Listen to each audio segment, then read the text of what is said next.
Minä olen lukion opiskelija ja opiskelu on tärkeä osa minun arkeani. Minulla on paljon eri aineita. Opiskelen esimerkiksi kieliä, matematiikkaa ja historiaa. Minun mielestäni opiskelu on joskus vaikeaa, mutta usein myös kiinnostavaa. Minä opin parhaiten, kun olen aktiivinen. Tunnilla minä kuuntelen opettajaa, teen muistiinpanoja ja kysyn kysymyksiä. Minusta on tärkeää, että ymmärrän, mitä opiskelen. Jos en ymmärrä, minä kysyn apua opettajalta tai kavereilta. Kotona minä kerron asioita uudestaan.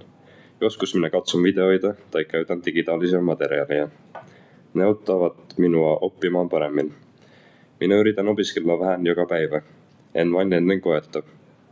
Minun vahvuuteni oppijana on se, että olen motivoitunut. Haluan oppia uusia asioita ja kehittyä. Minä pidän erityisesti kielistä, koska niiden avulla voin kommunikoida muiden ihmisten kanssa.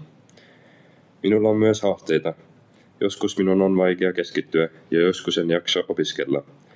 Silloin yritän tehdä pieniä tavoitteita. Esimerkiksi opiskelen 20 minuuttia ja sitten pidän tauon. Minun mielestäni hyvä oppija ei ole täydellinen. Hyvä oppija yrittää, tekee virheitä ja oppii niistä. On tärkeää, että uskoo itseensä ja ei anna periksi. Tulevaisuudessa haluan jatkaa oppimista. Minun tavoitteeni on kehittyä askeleelta.